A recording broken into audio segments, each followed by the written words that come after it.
सुनो, मेरा यह बच्चा भी ले जाओ।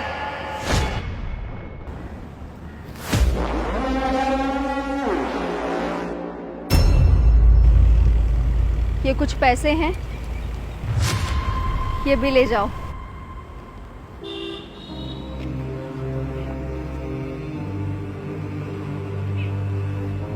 तुम ये सब क्यों कर रही हो? ठीक तो हो? ठीक ही तो नहीं हूँ मैं, इसीलिए तो बोल रही हूँ ये बच्चा ले जाओ, ये पैसे ले जाओ और ये गोल्ड की रिंग्स हैं, इन्हें भी ले जाओ। मैंने तुम्हारा पर्स चुराया, तुम्हें मुझे डांटना चाहिए, मेरी कंप्लेंट करनी चाहिए। और तुम क्या कह रही हो कि मैं तुम्हारा बच्चा भी ले जाऊं, ये गोल्ड की रिंग भी ले जाऊं?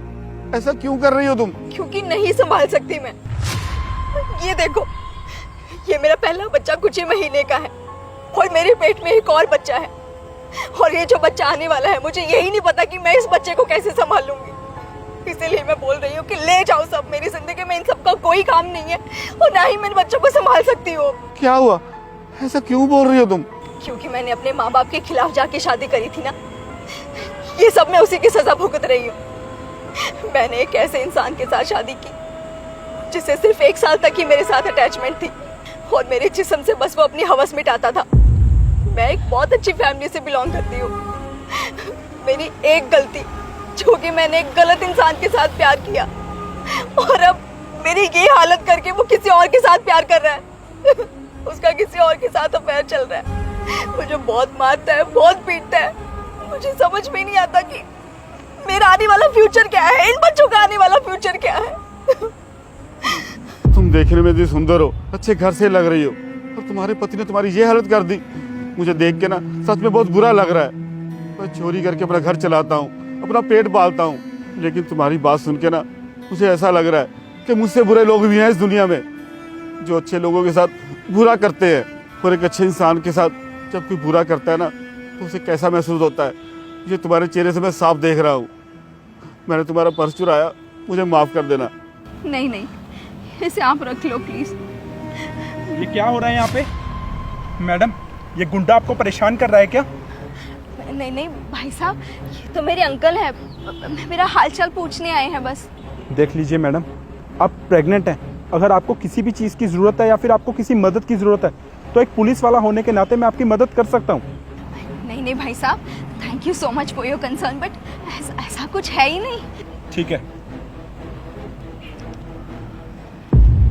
सच में बेटा, तुम कितनी अच्छी हो। अगर तुम चाहती ना तो मुझे पुलिस को बोल के अरेस्ट करवा सकती थी, पर तुमने ऐसा नहीं किया।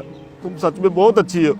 तुम्हारे पति ने तुम्हें मार के घर से निकाल दिया। अब तुम कहाँ जाओगी? अपने मायके जाओगी?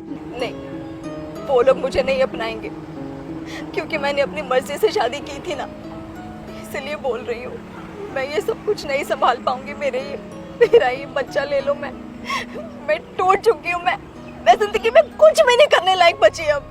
देखो, मेरा अपना कोई घर परिवार तो है नहीं, एक छोटा सा घर है। अगर तुम चाहो ना तो वहाँ चल के रह सकती हो।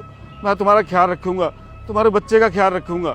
तुम्हारी ये हालत देख के ना मेरे अंदर का इंसान जाग गया और मुझे समझ में आ गया कि कभी भी किसी के साथ बुरा नहीं करना चाहिए।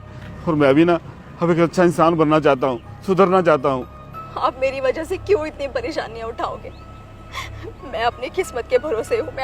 मैं आप पे बोझ नहीं बनना चाहती हूँ। नहीं नहीं, सच में मैं भी सुधरना चाहता हूँ, तुम्हारी मदद करना चाहता हूँ, एक अच्छा इंसान बनना चाहता हूँ। शुरुआत तुमसे करना चाहता हूँ। तुम चलो मेरे घर।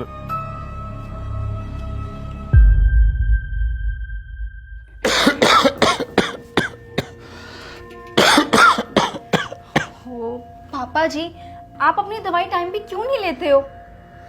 मेरी बेटी है ना मेरा ख्याल रखने के लिए।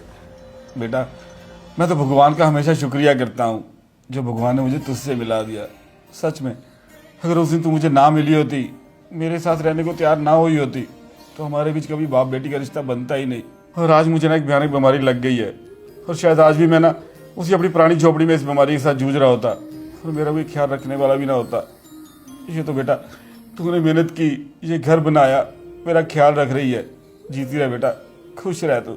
ऐसा कुछ भी नहीं है पापा जी, आपने ही तो मुझे और मेरे बच्चों को नई जिंदगी दी थी ना। आज आपकी वजह से ही मेरे बच्चे अच्छे स्कूल में पढ़ लिख पा रहे हैं। आपकी हिम्मत ने ही तो मुझे आगे बढ़ने की प्रेरणा दी।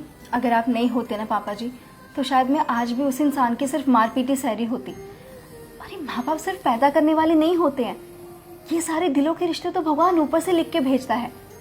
बस मेरी किस्मत में एक बाप का प्यार लिखा था और आपकी किस्मत में एक बेटी का प्यार लिखा था। हम दोनों बस अपनी किस्मत का ही खा रहे हैं। जीती रहे बेटा, खुश रहे। दोस्तों, रिश्ते सिर्फ खून के नहीं होते, कुछ रिश्ते भगवान ऊपर से लिख के भेजता है और वो रिश्ते खून के रिश्तों से ज़्यादा वैल्यू रखते हैं। हमारी वीडियो में दिया गया ये छोटा सा मैसेज अगर आपको अच्छा लगा हो तो अपनी फैमिली, फ्रेंड्स और रिलेटिव्स के साथ ज़रूर शेयर करें और हमारी वीडियो पे लाइक कमेंट करना मत भूलिएगा। Thank you.